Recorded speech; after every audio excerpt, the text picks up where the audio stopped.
American Military University proudly presents Mission San Diego Military, produced by the San Diego Military Advisory Council and Cloudcast Media. San Diego is America's finest military city. From the Marines and Navy to the Coast Guard and Naval Special Warfare, San Diego is a proud military town. Mission San Diego Military will help you better understand how the San Diego military leads, innovates, and cares for community and country.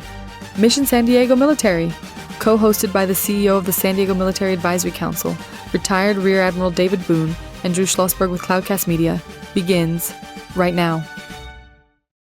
I'm Drew Schlossberg of Cloudcast Media, and we're listening to another edition of Mission San Diego Military, brought to you by American Military University since 1993. We've been educating our military and their families, joined by my co-host, David Boone. He's the president and CEO of the San Diego Military Advisory Council. Thrilled to have in the studio. Great to be here. Oh, Drew. Yeah, terrific. Great guest, too. Staci Reidinger, co-founder and director of Cause San Diego, and Kevin Cortes, co-founder of Veterans Beer Club, and a veteran himself in the Marines. So, Kevin and Staci, how y'all doing? I'm doing great. Thank you for having us. So honored to be here. Thank you so much. Well, it is our honor. I'll start with you on this, Staci, and then pivot over to Kevin before I turn it over to David. What's the mission of Cause San Diego? Yeah, so our mission is to accelerate social impact by activating more for-profit businesses to lean into social responsibility and sustainability. Beautiful. Yeah. Mission of the Veterans Beer Club. Very simple. Our goal is to help transitioning service members when they exit the military, to give them a community, a network that will already give them a chance when they can get into civilian life. That's terrific. How long has the Veterans Beer Club been in? 9.5 years. We'll be celebrating our 10th anniversary May of 2026. Congratulations. You've been involved all 10 years? Yes. That's wonderful. Yes. David, all yours? So STMAC, beginning of 2025, took on as our number one priority retaining and attracting veterans to California, because we're losing veterans at a high rate to other states. And we'll talk about the whys during this program.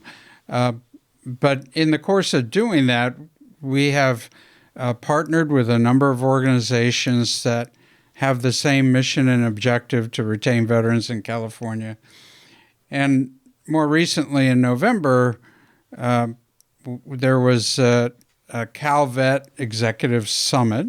They meet once a year here in San Diego to review their programs and talk about how they can improve. And the last day was focused on this topic today, barriers for veterans in transition and military. So our two guests were among our panel members that brought out great points to the audience. We got a lot of great feedback from the larger audience on issues and what we need to focus on going forward. So happy to be here and talking about this issue. Yeah, and I think what you were talking about, Kevin, I'll start with you on this, was certainly a great theme. It's been throughout the day, and that is your belonging and getting people to feel like during this transition. How was the transition for you when you got out? It was extremely challenging, which is probably why we created Veterans Beer Club. So the other founders, which was Phil Kendra, O'Brien Grant, and myself, we're all three Marine officers. We all had 20 plus years in the military. The challenge was there was no one on the other side in San Diego that was giving us a hand of welcoming us into civilian life. And the challenge is not understanding how to navigate those waters. So my personal journey was in 2011. I came back from my 5th deployment, and I went to the wing staff in 2012 I knew I was going to be here for 3 years. I was going to retire in 2015. And I just started networking. So I had no clue how to start networking. I just knew I needed to do something. So I joined. I'm a big golfer, so I joined a lot of golf groups. I joined meetup.com. I literally went on the internet because Meetup was big back then. There was not as much social media. There was not as much Facebook that was still available. But for me, I wanted to get out of my uniform and meet people. So in the 3 years, I played a lot of golf, met a lot of people. Had a stack of business cards, maybe like 2 or 3 inches high, but no job offers. So I didn't know anyone that was employed, that was at any company that I wanted to work for, that can give me that warm introduction into their HR, hiring managers, etc. So when I got the first job, that literally was given to me 6 weeks prior to the end of my retirement. So in order for me to stay in San Diego, I had to feed myself. And back then, I was a retired major, and all that flight pay was going to go away. All the housing was going to go away. So I took the first job that was offered to me, which is a 50% pay cut of what I was getting. But I took it in the hopes that I was going to build my brand, move forward, and network. And so that's kind of why Veterans Beer Club started, because the three of us got together and said, how do we help other people like us? And so VBC was born out of that. Grace, how about you, Staci? How was your transition? Yeah, so, when I finished up after 24 years, I had joined at 17, and I had this pretty high level of confidence, kind of chip on my shoulder, like I can do anything. I was a Marine. I went through this and that. I was deployed and made it through. But once I retired, all of that resiliency and confidence fell through. And I really started to feel more insecure about my abilities and how I could, posture and mostly be purposeful. I think for me, I felt a lack of purpose.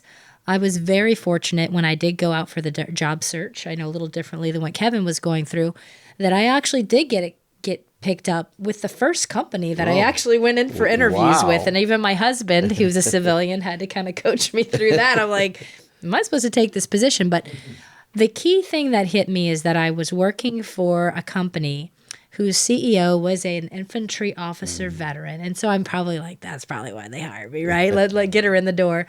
But I noticed a lack of camaraderie and a lack of fellowship when it came to the veterans within that company. And most of those people living day to day in San Diego knew nothing nor really talked much about what we were doing. Right? And I was sitting in my office, MV-22 Ospreys flying over, F-18s doing their touch and goes off the shore, and they really didn't even know what was happening day to day. And so that hit me in feeling that there's such a disconnect with us having this one of the largest cities in America, that had one of the largest cities in America with this military footprint, with this military community piece. Yet we can leave the base, and even for myself, I left the base and I went off to Poway and live in Poway. I felt like I had totally detached from the military altogether.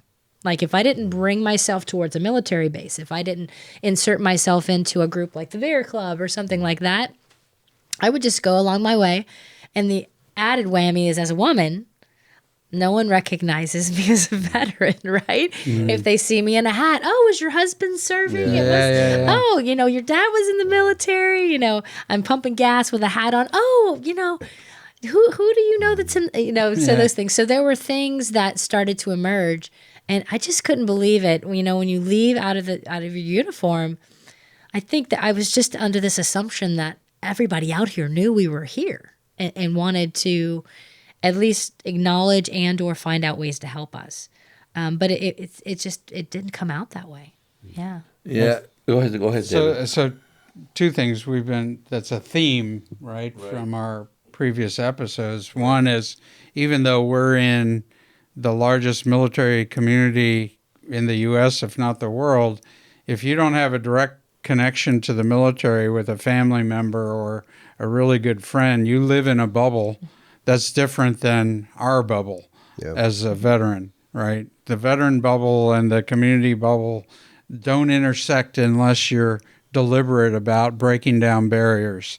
And that's what we all do as nonprofits in veteran space, is try to break down those barriers. I think it's really important that our audience understand that we have to be deliberate on both sides to break that barrier down. And if I could just add something, Please. I wanted to share that whenever we're done moving around, because those of us that serve in the military, especially over a career, we've moved 5, 7, 10 or more times. And that's not just us.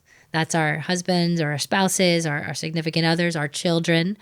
And what I also have noticed, I've had so many Marines and sailors that worked with me or for me that had to make the tough decision. Their kids loved the schools in Carlsbad or Oceanside. I was up at 1 MEF, 1st Marine Expeditionary Force, where I retired out of. And they were having these heart-to-heart conversations with me as their senior leader, trying to determine, how do I stay here? My family and my kids love it, but so many of them had to pack up and move down the road and start over again. Yeah. And it is so hard for these families to start over and over and over. So figuring out a way to make it easier for them to integrate into our community before they leave. And then we really need the businesses to step up.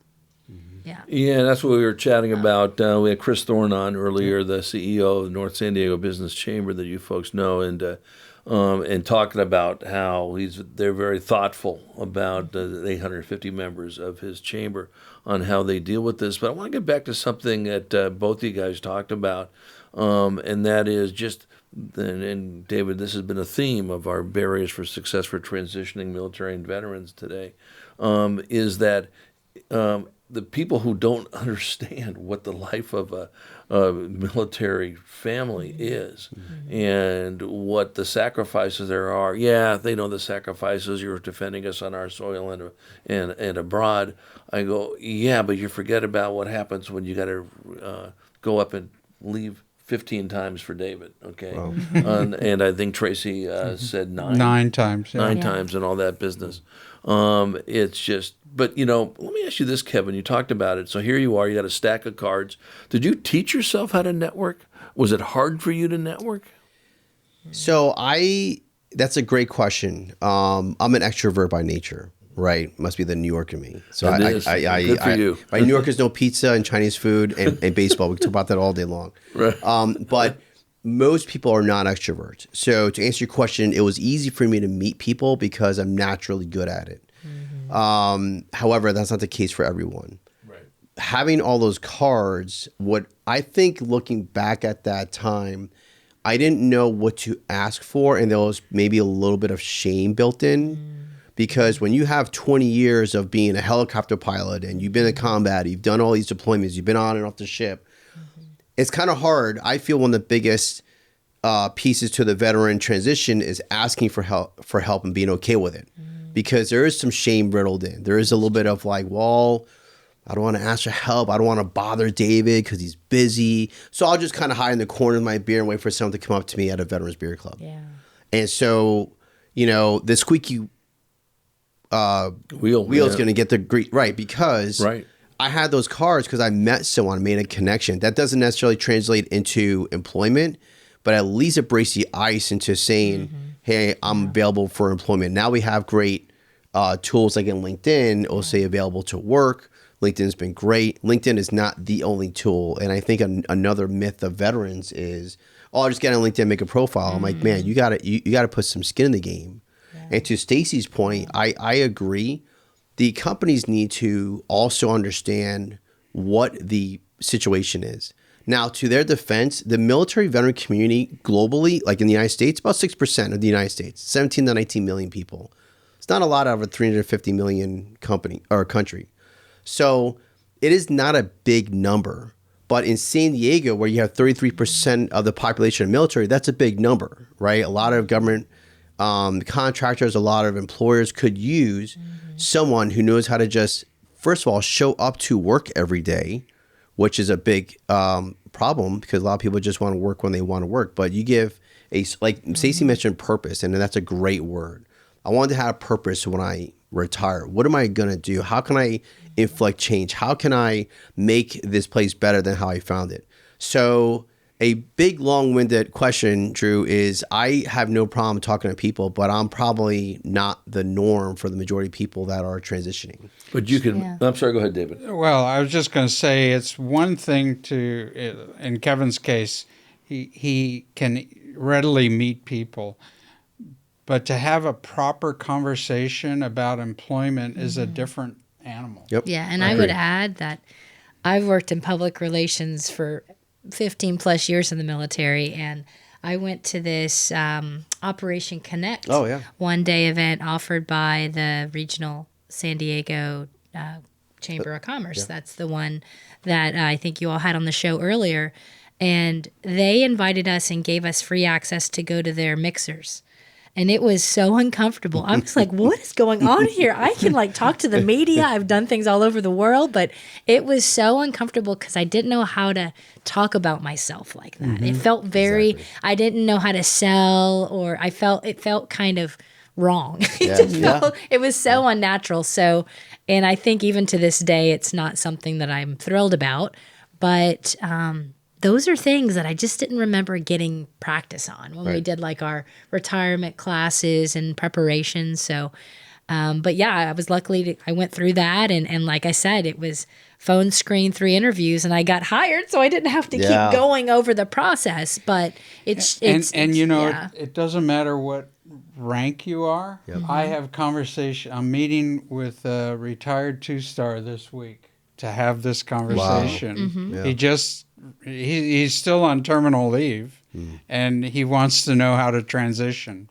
So it's pervasive. It does no rank. It knows no rank. It knows rank. I'm Drew Schlossberg of Cloudcast Media. We're listening to another edition of Mission San Diego Military, brought to you by American Military University. Since 1993, doing great things to educate our military and their families. My co-host David Boone is the CEO of the San Diego Military Advisory Council.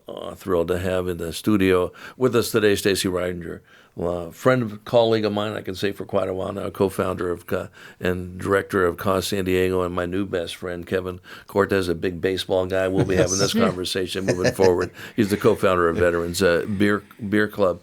But I want to get back to, I think, Chris Thorne from the North San Diego Business Chamber was talking about this, and starting to talk about folks when, you start thinking about when you are going to retire. You shouldn't be thinking about the careers on the day you retire. You should probably be thinking about it a little ahead of time. Give some advice on that, Kevin. That's a great point. So I know that as a leader, most leaders, Leadership 101 is you're always going to train up and mentor your replacement, or at least give the keys to someone that can pay it forward within your industry. So, for example, a lot of service members, if they're a CEO or XO of a ship, right? There's an expiration date in the Marine Corps, and the squadron is 18 months. So a squadron commander had 18 months before he was getting his change of command to come in, change of command to go out. That's a really short time to inflict any amount of change. Now, the majority of most CEOs, they don't think about who they're going to raise up on the first day of the job. In the military transition world, you need to start thinking about transition when you come into the military. And I say that in quite seriousness because you need to have a plan, because anything can happen, right? You can get injured. You can get forced out. There could be budget cuts. I have Marines who, sadly, the Marine Corps at one point was going to, you probably remember this, going to General Amos, a comment on the time of 202,000 Marines, right? So open the floodgates, and then we had budget cuts because all the Iraq money stopped, and all of a sudden, we got to go back down to 171,000 Marines. So there were military occupational specialties that were closed up. So if you had, for example, 1,000 career planners, the Marine Corps only had room for like 100. So those 900 had to go to other MOSs, and if they couldn't find one, then they were forced out. So my point is, you should always be ready to not put all your chips in the basket for the military, because anything can happen. And when you have to leave a society that's been giving you a great place for your family, a great foundation to build off, free education, which I feel every single service member should take advantage of, you need to start thinking about that 5-10 years down the road. Now, I started thinking kind of way late because I was forced to. I wasn't thinking about like, I want to be an airline pilot, which I did. I want to do this. I want to go into finance. You really don't know what you want to do, which is why like we're sitting here talking about it, right? SCMAC is a great venue to meet other people of industry. I know that one of the greatest statistics is 83% of service members do not do the same job when they're in uniform as to when they got out. Oh, wow. That's a huge number. So I was a pilot, and when I retired, I went right to finance. I didn't transition into aviation until years later when I went back to flying. But that's a big number because I think inherently most of us in uniforms want to do something different. We know we have skill sets that are untapped resources. We know that we're great leaders. We know that maybe I love marketing. Maybe I love to be in public affairs. Well, let me try my shot at it, right? But the problem is, how do you gain experience in an industry you're not familiar with? Right, exactly. We come back from a short break, where we're going to continue that conversation, talk to Staci about the zillions of folks you work with on Cause San Diego, of course, and then how they can be very, very mindful of how they can look at getting some of the military folks engaged in it when we return with Mission San Diego Military after this short break. My first PCS, when I came back to stateside, we were so stressed out. Everything was just thrown at us, and I wish I could just go back and tell past me, like, hey, it's going to be fine. Go with the flow. Break's over. I'm Drew Schlossberg, a Cloudcast Media and co-host of Mission San Diego Military, brought to you by the American Military University since 1993. Been doing great things to educate our military, their family, and the veterans, joined by my co-host, just a terrific guy. He's the president and CEO of the San Diego Military Advisory Council, David Boone, joined by Staci Reidinger. Staci is a co-founder of Cause San Diego, joined by her colleague, Kevin Cortes, co-founder of Veterans Beer Club. Staci, you work with so many groups for this great conference that you put on, Cause San Diego, that is pretty much elevating for-profits as well as nonprofits, to say the least. I know, because of your background, of course, in the Marines, and just your passion for the military, whether it's active duty or veterans, how do we get some of those great Cause San Diego participants to get more engaged with the military and the transition? Yeah, so I will say, since I've been involved with Cause San Diego, we have our signature Cause conference. We just had our 27th event in October. What we've started to do is bring the military footprint to these engagements that normally the military does not exist. So when I was involved with this event in 2022, someone made a comment about, raise your hand if you served the military. One person, that was me, raised my hand at this event. We had over 450 from across industries at this event.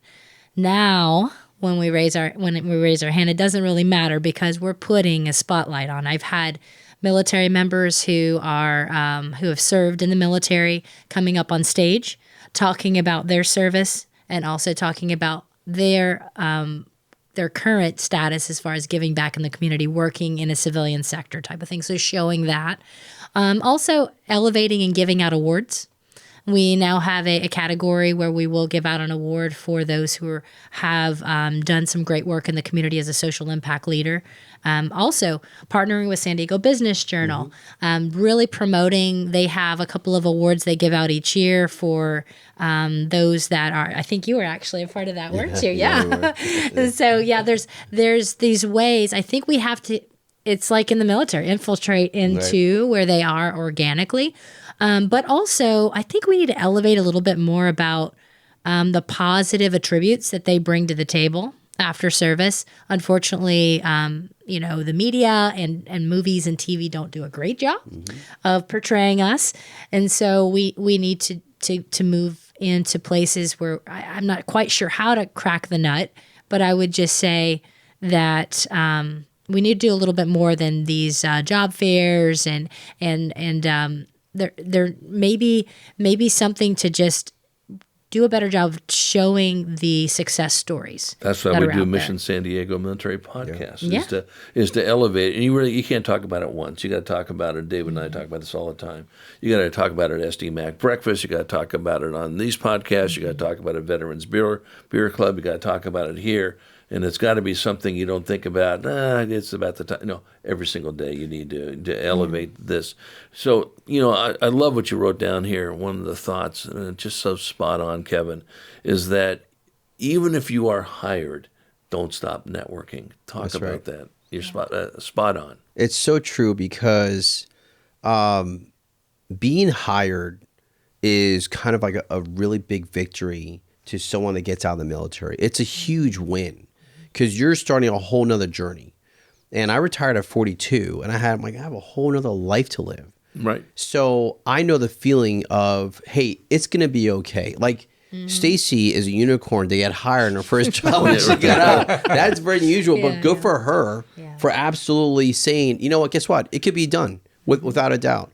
And a lot of people get discouraged because they have a lot of rejection notices. Oh, I don't know where to start. Oh, I want to be program manager like the other 8,000 people that are applying for the same job, right?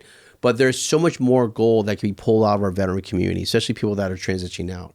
People that don't realize what the capabilities of our veteran workforce is because it just hasn't been out there enough. And shows like this and our, in Cause San Diego, Veterans Beer Club, SDMAC, we're trying to beat that drum to say, hey, employers, look at how many great people you can hire that are responsible, that are leaders, that just want to be valued. And I know that feeling shouldn't just be up for me. Hey, I got my job, I'm out. And most people in the military aren't out. I don't want to speak for all the military, but it's a very selfless environment, right? Hey, I can help my friend. I can help someone else. I can help my neighbor. I had so many people come and tell me, hey, Kevin, you got to talk to my friend's husband who's getting out of the military, doesn't know what to do, right? Like a 2-star admiral who's like, and I'm like, a 2-star admiral? All you got to do is make some phone calls on your phone and you're hired, right? It may not be that easy, even at that level. So, our biggest transitioning service members are between the ages of 22 to 24. So these are young men and women who are leaving that have no clue what they want to do. So why not help a young 22-year-old, service member say, hey, listen, I know what you're going through. I know it sucks and I know it's intimidating, but let me tell you something. There's hope out there. You're going to find a job. You're going to be great. You just have to take, a little bit more of resilience for this moment. But when you get hired, trust me, it'll all be worth it. So to me, I'm always want to give back. And even now, 9.5 years later, 10 years after being retired, I still feel like we're just getting started. Yeah. Yeah, well, it should be that your learning experience never stops in the course. Obviously, just what you folks do in the military, it's about the mission, okay? And there's little tentacles of what that mission looks like. Staci, talk about the social impact playbook that you're very proud of. Yeah, so with Cause San Diego, whenever we revisioned this conference that's been around now for 27 years, back in 2023, we wanted to take a conference that was really put out there to make the nonprofit sector more effective. We wanted to flip that on it over. And what we saw during COVID was this mass amount of giving that was taking place in the corporate sector, which if you look at the pie of corporate giving, it's only 6 to 7% of all overall giving, which is pretty small in comparison to other areas. So we wanted to expand that. So this Cause San Diego playbook that we now have, it's for companies to be able to pick up. We actually have nonprofits picking up as well, figuring out how can they either give financially or non-financially and how it resonates within their company culture. Within recruitment and retention, Gen Z is demanding it. More and more customers are looking to see and make sure that that companies aren't just there for profit. So it's a great resource. And actually, it's just a conversation starter. Moving into 2026, we're now going to start doing some pro bono support to small business and medium business that want to do something. Maybe they're writing a check, but it's ad hoc. We want to help them to integrate it into them. But I did want to circle back because you were as you were talking, some things were coming up. And I do want to talk, I just want to share something. So each one of us, David, myself, and Kevin, have all said something that aligns with mentorship. Yep. And I think that a more formal process that's hyper-local to wherever these individuals are going to live after they leave service. I think that a more formalized process of creating that level of mentorship so they have that. I do it all the time. With Cause, we get a lot of people coming in who are transitioning into new jobs. We've had a ton of people from the federal government, obviously from this year and some changes. And so those that are coming in, we're not doing too much other than just having a conversation, directing them to a few resources, and then just being there, allowing them to talk and helping them to feel like they're not alone. Right. So I don't know. I know that we're here to talk about this, but I really feel that American Corporate Partnership came to me as I was leaving the military. I was a senior officer like Kevin, a major in the Marine Corps. I'd served 24 years, half of that before was enlisted an officer. And that was great, but they weren't local. Yeah. They were like, I'm going to get on the phone with someone in New York or someone in another part of the country. But having somebody like that's here in San Diego, like a localized corporate partners type of situation, and then also having a military veteran mentor as well. Just somebody who's like, hey, I got your back. You had a bad day, text me, something. But those things do go a long way. And the last thing I'll mention is that we have, over 300 veteran service organizations that are supposed to be doing things to help. And they're doing an amazing job. But it's sometimes overwhelming. And it's still sometimes hard to find the resources you need. Right. So if we had some people trained up, they could kind of be that bridge for them so they don't feel isolated and just pull chops and go home. And a lot of them exit out even though they want to stay here in California. You brought up something that's really interesting. We've chatted about this before. I even brought it up to David to get his feedback on a group that wanted to be on our Spotlight show, and they say they do these great things for letting veterans know all the services they're missing and all that. And I wound up not having them on because I wanted to make sure they were. And there's nothing against them. I didn't know if they do anything nefarious, but there are some people that take advantage of that, right? Both you folks know that. But getting back to what you're saying, Staci, and David, you can weigh in on this. There's 7 zillion well-intentioned groups trying to do these things, and then your head can just explode off of your shoulders, of course. But is there a way to get a unifying force or a place they can go to say, if you are a transitioning veteran, you should be looking at X, because here's some things you shouldn't leave on the table. Is there a place to go to for that? Well, today, no. After a military member finishes what we call TAP, Transition Assistance Program, and they're still a military member. After they do that, transition out, they get their DD-214, and now they're out in the cold, cruel world. There is no single place to go. We, SDMAC, along with a number of other partners, are having conversations about that. To Staci's point, there are several hundred nonprofits in our space in the greater San Diego region, but it's random and chaotic in terms of linking a person to the right organization to get support. We're having conversations with the Burnham Center and with other groups to figure out, is there a way to organize the chaos, create a door, whether it's a physical door or a virtual door, which would be the entry point that you could point that person, go through that door, and we'll do an assessment, figure out what your needs are, what your experiences are, and then direct you in the right way. I call it outside TAP. So inside TAP is the military TAP, outside is outside the fence. Right. And so we're exploring that concept and trying to figure out if there's a way to do that. Well, I'm going to start with you on this, Kevin, and then we'll go over to Staci on this. We talk about this all the time on some of the education shows we do in Cloudcast, because if you ignore it, it's going to pass you evident already. Using artificial intelligence, which can be a boon in many areas. Can you see this, Kevin, as a way, as we navigate how to use it to help us some of this transition? I do. I think it has a place. I think technology, there's nothing wrong with technology. The issue is changing the mindset of people that are not used to it. And I say that because I recently saw a documentary on Marines. And I saw, I'm a CH-53E Super Stallion helicopter pilot that was built in the early 1980s. So we were like the muscle car of aviation, right? All seam gauges, full power, manually plotting courses, manually doing work and how to navigate, how to fly through every refueling, shipboard ops. Nowadays, it's all push button. That doesn't necessarily mean that the pilot changes. He just has to figure out how to manipulate the aircraft. So I see AI using a similar tool where transitioning service members need to figure out, how does artificial intelligence get them the information faster?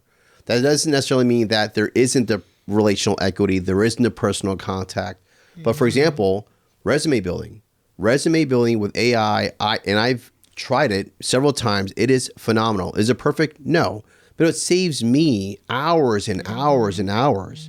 Now, The negative with that is that everybody and their mother are reliant on AI instead of them understanding the content. They just want it to be done for them. So I think that we need to be careful about how to leverage technology to make it work. I think AI should augment what we're doing, right? If it makes it faster for us to do something that, that instead of you doing hours of research, you get it done within seconds, that helps. But to solely rely on it to do the answer or to make the connections for you, I think that's a disservice. Yeah. Staci, what do you think? Yeah, I agree with everything that Kevin stated. I would also just say that in this day and age where digital sometimes pulls us into distraction and into a sense of just wanting like that quick dopamine hit, I think that we can use AI as a tool, and that's where it should be. The human ingenuity and things like that, they should still be able to lean into that. But the place where I would see it used the most is like we stated with these 400 plus service providers and opportunity and these resources in the region, for instance. Go on to ChatGPT, I want to do this, and this, and I want to work locally in San Diego and I'm a veteran. What resources are out there, right? And using it in that way as kind of a co-pilot to help them to do that. But more importantly, for these individuals that are coming out back to David's idea of developing this outside tap, I think it needs to happen way before they retire or they become veterans. And we know that's a tough spot because I know I've had people that I've let go to go do some programs because they wanted to exit, and someone went on a Pepperdine University thing, got hired by Microsoft. That was amazing. I can't do that for everybody. I can't have the whole office gone, right? We're still deploying, we're still doing ops, but I think it is a true missing element as leadership if we do not find better ways in the military while they're in service, because it just, I know for me, I went above and beyond probably as a leader. You probably did as well, Kevin. I wanted to make sure they all had a plan and they were walking out the door, but that was because that was me mentality wise. It wasn't about what did you learn at TAPS or what are you doing next? I'm like, what's your plan? And I work with them on a plan.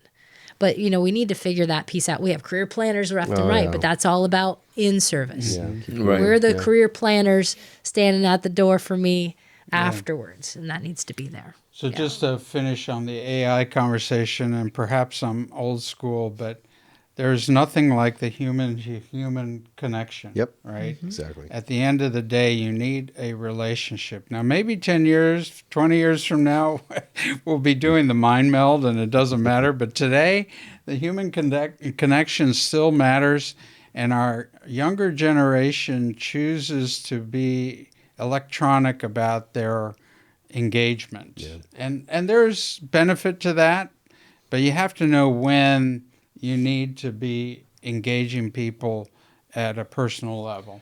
Well, and it's what the Veterans Beer Club does. I mean, exactly. It's in the DNA, and it's in Staci's DNA as well, and that is, it's always going to be about that human connection.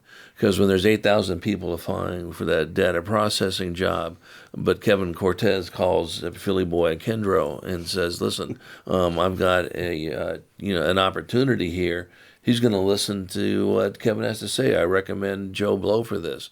And guess what? You just went to the top of the list. That's right. Whether you got hired is another story, but you were on the list on that. I'll start with you on this, Staci, then pivot over to Kevin, and always want to have David's final comments on it. What can our listeners do to elevate Cause San Diego and this transition from the military? What can we do to support you? Yeah. So I've been in conversation with David and others just talking about how Cause can maybe have like a Cause veteran kind of focused engagement, event, outreach in our community.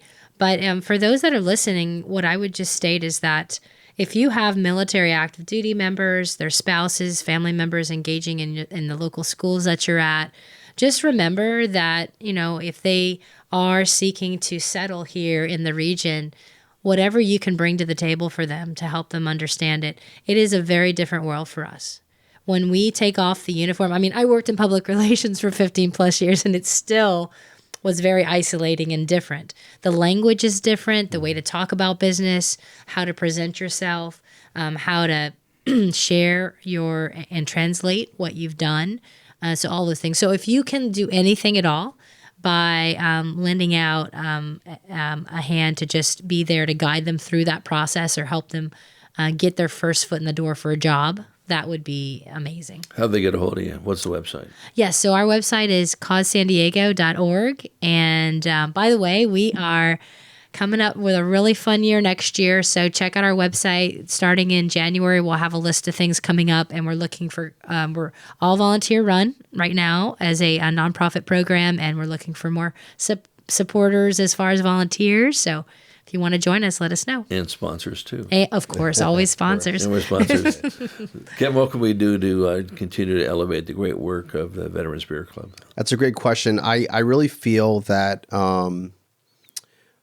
knowledge is power, is understanding who to talk to. One thing I would ask to help beat the drum is to allow the service members the runway to have an atmosphere where they can feel comfortable. That's what we do at Veterans Beer Club. And one thing that I want to challenge every service member listening to this podcast is to take the initiative. Go out, find someone you know. I don't care if you haven't talked to someone in years, someone in your unit, someone that retired. Give them a call. I guarantee you he or she will love to hear from you and pick your brain. I have service members that contact me from my Afghanistan deployment, from a squadron from 20 years ago. Hey, sir, I saw you on LinkedIn. Hey, great to hear. There are people I still am in contact with, right? It's great to hear from them. But if I could be of service, if I can lend a hand, what questions do you have? It's all about understanding who to connect with, because I think that a lot of times, people put a lot of pressure on themselves. And I'm here, and we're all here to say, it's going to be okay. If all of us in the room have employment and we have kids and we're married, it's going to be fine, right? And allowing them the grace to know, yes, you're not alone in this journey. We are here. I love San Diego Military Advisory. They've been around for 21 years, right? And meeting Staci, being on the board on the leadership summit was a great experience. And Veterans Beer Club has been around for 9.5 years. We've literally helped thousands and thousands of service members. And now that we're a national nonprofit, we're just getting started. And I feel that people are going to come out of the woodworks to say, wow, I've been waiting for you guys for the longest time. Well, we're here now. So our ask is to just continue to encourage service members, take the initiative, go out, someone send me an email or text, take me out to a coffee. I love coffee, right? I mean, that's one thing that I can't get away from is I have to have my 2 cups of coffee every day. Most times I make it. But take me for a cup of coffee, pick my brain. What is it that you want to know? I guarantee you there's, the Stacy's of the world I want to introduce you to, right? The Davids of the world I want to introduce you to. The Drews and communicate. There are people that I know that I want to introduce you to. So that's what I would say. What's the website? Veterans Beer Club, SD.org, or just Google Veterans Beer Club. We have a national site and a San Diego site. That's terrific. David, any final comments? This is the third of 3 episodes that focused on this topic, barriers to transition for veterans and transitioning military. We've talked about the veteran business aspect. We've talked about military spouses, military members transitioning. So my ask to the larger community, whether you're industry professionals, government, elected officials, take a look at your hiring practices, whether it's a military member or a military spouse. How does your organization receive a member that served, and how do they prejudicially treat them, whether it's to the positive or the negative? What can you do to open doors faster, sooner, quicker, to welcome them into our community? And so you may be sitting there thinking, well, why do I need to do that? The data will show you that we are losing veterans at a very high rate. Over a 20-year period, we went from almost 1.3 million veterans in the workforce, this is California-wide, down to 600,000. We've lost more than half our veterans in the workforce. They're going to Texas, Florida, Georgia, Tennessee, Virginia. They're leaving California. So unless we collectively do something about it, why should we expect that trend to change? And so that's what we are all here about, to change that inflection, create an inflection point to make it go the other way. So thank you, Drew, for our partnership, and let's change the dynamic. We are going to change the dynamic. And Dave, why don't you shout out the website of the San Diego Military Advisory Council? stmac.org. Pretty easy. That's pretty easy.